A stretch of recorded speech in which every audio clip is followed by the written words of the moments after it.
the Communications Director for ALIS at IUPUI. This is our very first webinar we've ever done. We're trying to reach out to more distance students, not just the ones in Indianapolis. So hopefully this goes okay. Just to let everyone know, that is not me on the screen. That is Emily Week of the website hiringlibrarians.com. For those of you who are not familiar with it, it's a really great resource. She does all these surveys with librarians who hire and those who are looking for jobs, and just questions about lots of different stuff. So she's going to give us a presentation today. We're kind of trying to figure out the best way to have you guys submit questions since this is being shown on YouTube. Right now, I would say the best way to do it is to send your question to the ALIS Twitter feed, which for those of you, if you don't know, it is at ALIS the _ IUPUI. All right, I'm going to let Emily take it from here. Great. Hi, everybody. I hope that you can hear me. This is my first time using Google Hangouts, so there are definitely a few, it's definitely a new experience, and it maybe have some technical difficulties. I also have a cold, so I feel pretty low energy, and I apologize. But let's see, I have a slideshow to share with you, so I'm going to go ahead and try to do that as a screen share. Here we go. So we're going to share the slideshow now. And I'm going to put it in slideshow format. Great. So, oops. And welcome. Oops. Let's see. Let's go back. Okay. So welcome. As Teresa said, my name is Emily Week, and I run a blog called Hiring Librarians, which over the last 3 years has gathered and presented information about hiring librarians from hundreds of people who hire librarians, nearly 600 job hunters, 28 library researchers, and authors of about 15 books. So I'm here today to give you sort of a quick summary of some of what I've learned and what you can find on the blog. So here's our agenda. We're going to do sort of a background and overview of hiring librarians. I'm going to summarize what I've learned from some of my summaries, a summary of surveys. I'm going to talk about choice in the hiring process, some of our systemic problems, professionalism, fit, the idea of fit, and then we'll have time for questions. Because we're not quite sure how that works, that part might be cut short, but hopefully we'll get through all of that. So this is a screenshot of the blog Hiring Librarians. You can find it on hiringlibrarians.com. So just a little bit about my story. I graduated from library school in spring of 2011. So at that time, the job market was incredibly tight. I didn't have a lot of experience in libraries, but I was employed in my first ever library job as a part-time paraprofessional in a special library. After I graduated, I looked for work, but I didn't look very hard because I really liked my job. Then in October, I was laid off, and I quickly I started job hunting very seriously and became quickly quite frustrated. It seemed like there was some sort of like secret code or something about hiring that I didn't understand in the library world. I had done hiring in my previous career, but I just was incredibly frustrated by library hiring. So I decided to ask people who hire librarians for their opinions and to gather information about the process. There's no shortage of advice about job hunting, but I was skeptical about the relevance and authority of most of these sources. So oops, let's go back. So I decided to ask people who hire librarians directly about their processes. I created a survey and distributed it via listservs and to my few professional contacts. I didn't think I would get a lot of responses, but that first survey ended up getting more than 100 responses in just a few weeks. Since we started in February of 2012, I've added a number of services and features, including there are 4 different surveys of people who hire librarians and one of job hunters with statistical analysis on those surveys. We do in-depth question and answer on special topics. We summarize, we do summaries of research and books.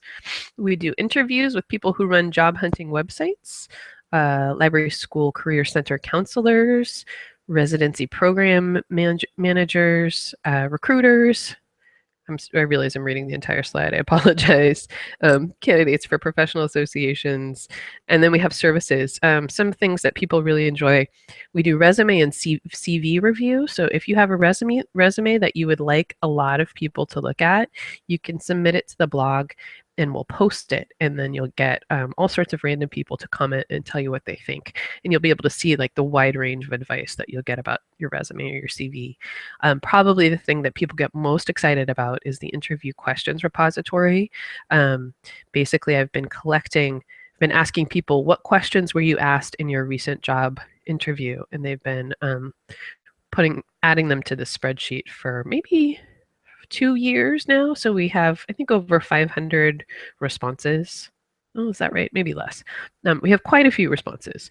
So that's a great resource if you're practicing for an interview. We also take requests. If you're trying to get hired, you can contact us and we'll see if the hiring manager will answer some questions about what they're looking for.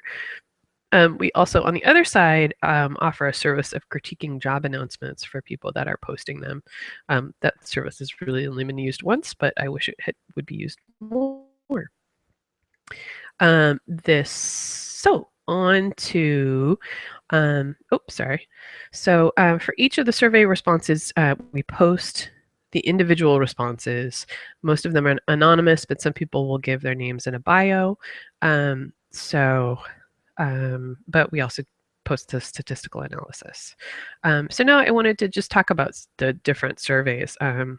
So the original survey, as I said, I launched it in February of 2012. It's still open, and as of today, 197 people have responded. So the idea of the survey was to sort of get at practical information around applications and interviews.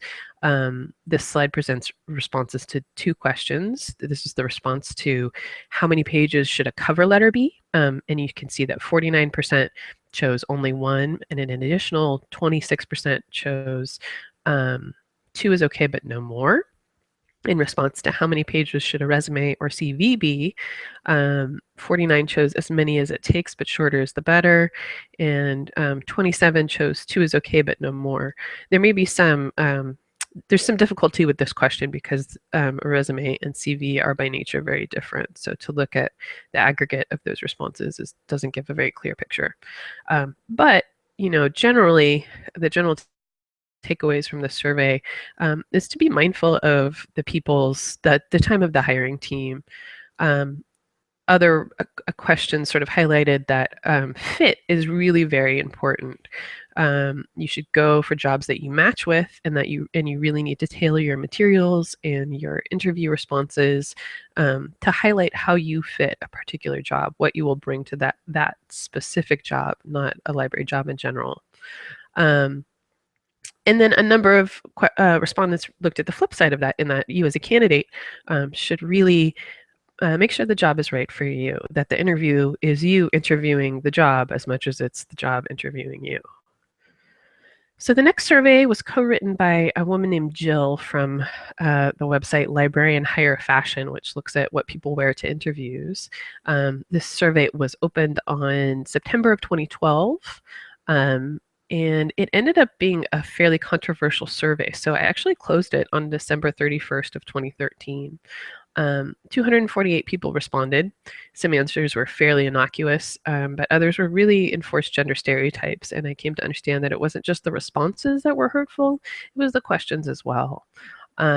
So I closed it. And I share with you here the response to should the candidate wear a suit to the interview.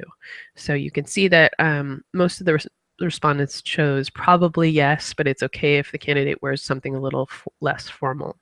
And this reflects what we found in general, that People felt that a comfortable candidate who was clean and neat, but maybe not so formal, was preferable to a candidate wearing clothes they were not comfortable in.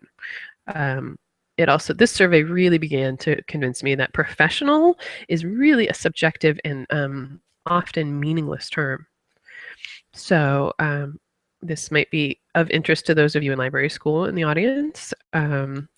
What should candidates learn in library school looked at that. It was written in partnership with Brianna Marshall, who was the editor of Hack Library School, that blog. So we sort of wanted to know what hiring librarians thought candidates should focus on in library school, and how important library school was to getting hired. So this survey launched on August 9th, 2013. There have been 333 responses as of today.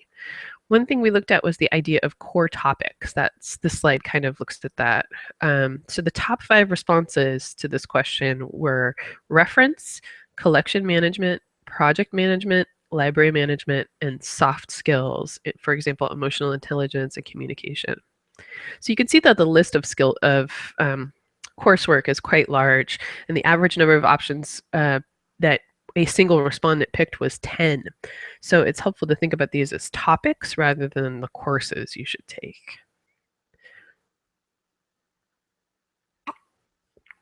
Another thing the survey looked at was the idea of theory versus the idea of practice.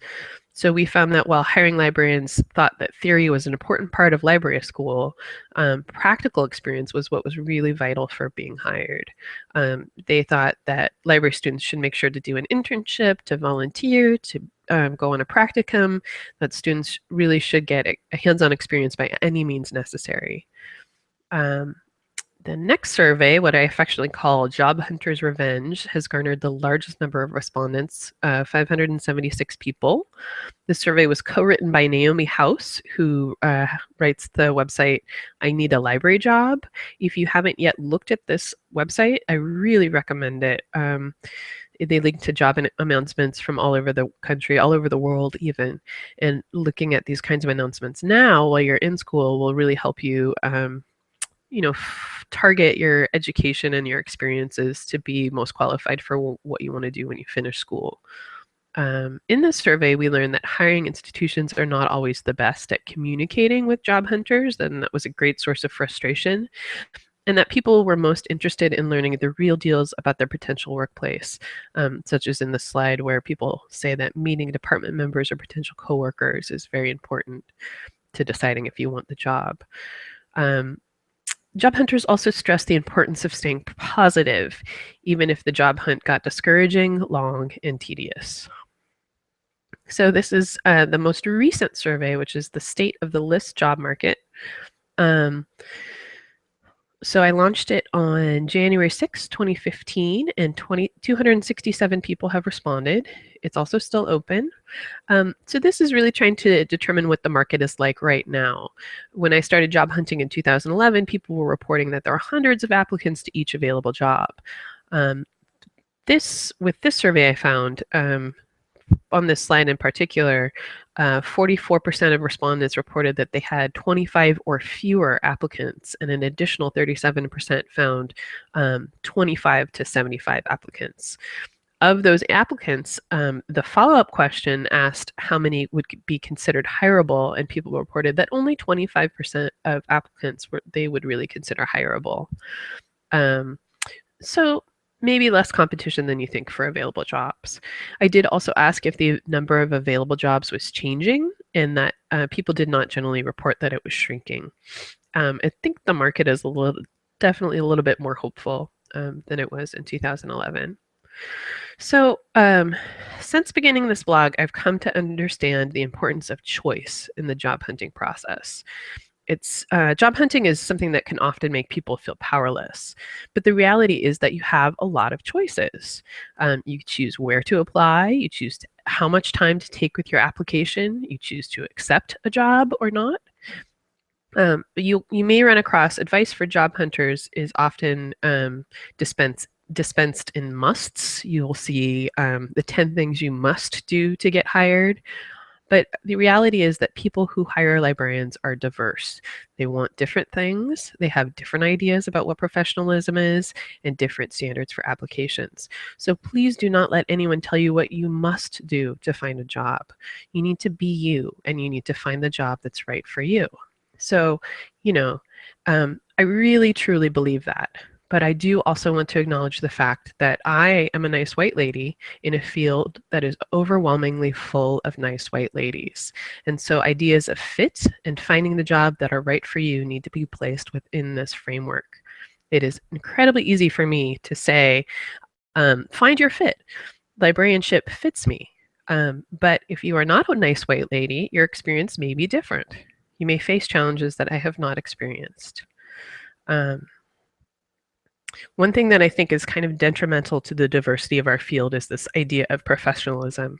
So remember, I told you in the What to Wear survey, I really started to learn that this idea is relatively meaningless. So, it's kind of a coded or secret language. It can be innocuous, such as people saying it's professional to wear a suit to an interview, but it's also could be damaging.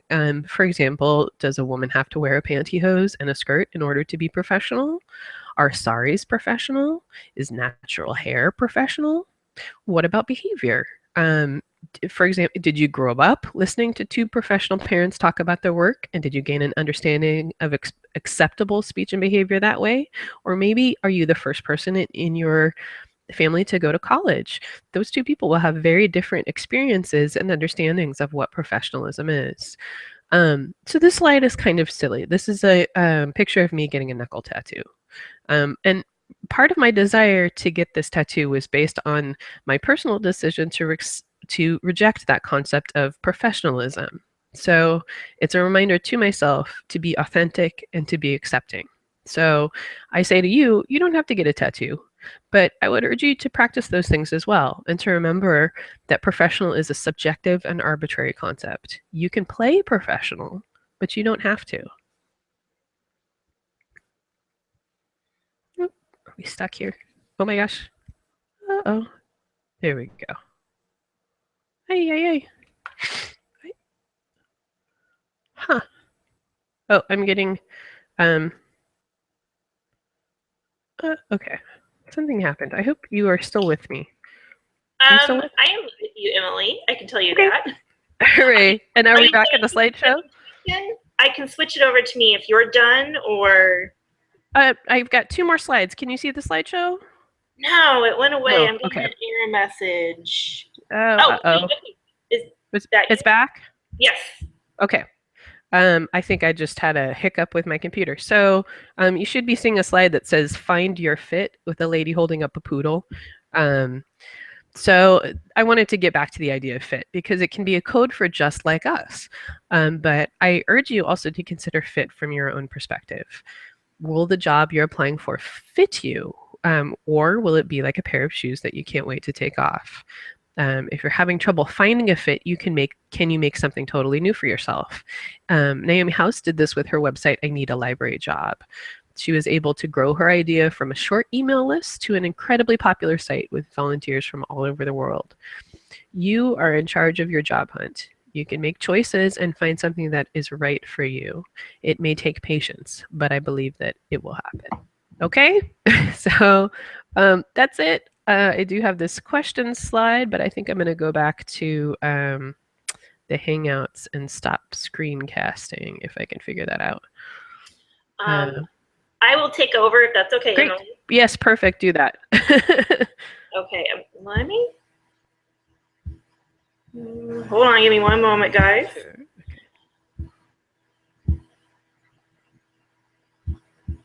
Okay, great. I see your blue thing. Okay, turn my camera back on. Sorry about that, everyone. So I haven't quite figured out how to do questions. So what I kind of thought I would do, Emily, is I would just ask some questions. Sounds great. Yeah. Okay, so I'm actually going to have you go back if you don't mind just having your video on. Sure. Yes. The guest of honor. I'll just ask you a few questions. Great. I guess just while I do this, the first question I had, So this is just a white screen. Oh no. Well, maybe I'll just have it on me because I don't think something's up with yours. There I am. am. Okay, all right. One question I thought, and this is especially important for us students at IUPUI, we are essentially now an online-only program. Yeah, so what kind of feedback are you seeing from people on that? Does it look like this is still, are there prejudices against it? So my general sense is that yes, there can be, not with everyone, but there's definitely a minority of people that hire that are prejudiced against online education, but they don't necessarily know that a program is online. And I do have a post on my blog about online education. So my sense is really that it's a minority of people that have a prejudice against the idea of online education, but that it is totally something that they really are worried that people in online education will not have personal skills or experience. So getting experience, being able to prove that you are that you can communicate, that you can work in a group, like that is a very important thing for everyone, but I think more so if you're online. And I just want to share, I went to San Jose State, and San Jose State is an online school, and I don't know that I don't think that I have ever been not considered because of going to an online school. Does that answer your question?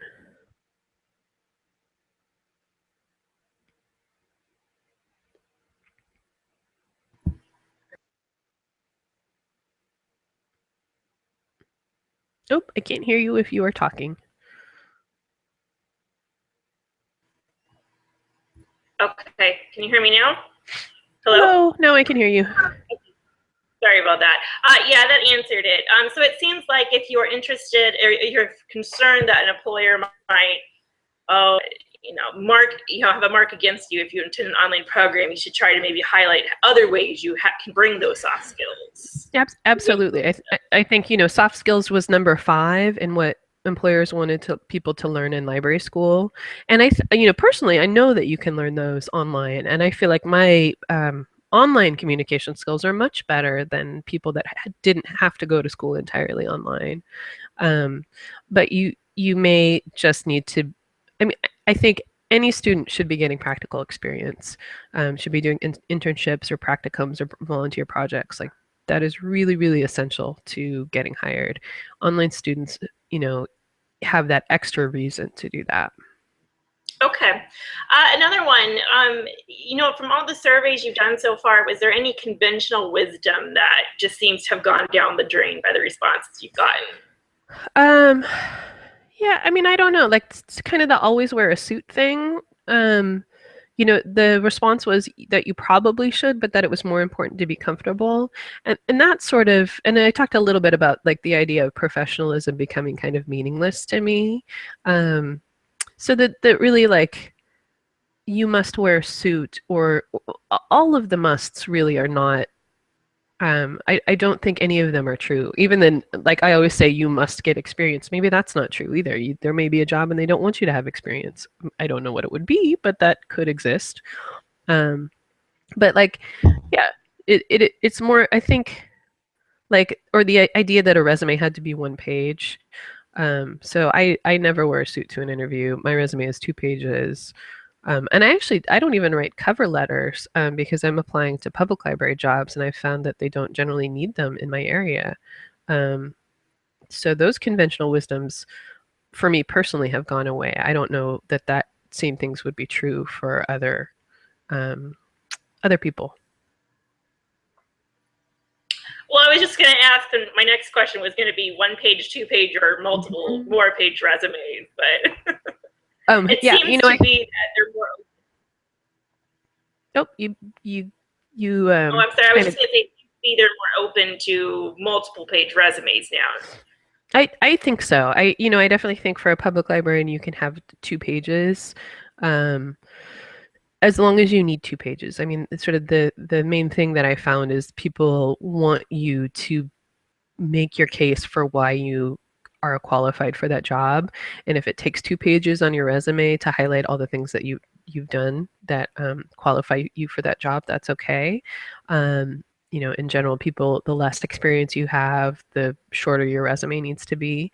And then CVs are another thing entirely. CVs are intended to be much more complete. So you may end up having, I don't know, as a starting librarian, like 3 or 4 pages. I know that, really experienced librarians will have 6 pages, 10 pages. I don't know, quite a lot. I know a lot less about academic libraries, but I do know the CV is intended to be much longer. Okay. I think those were all the questions I had. Thank Hooray. you very much. I really appreciate you doing this for us. It was great. You're very welcome. Thank you so much for inviting me. This was a fun experience and a good experiment. Okay. Thanks for everyone for putting up the webinar. Hopefully more. All right. Thanks. Great.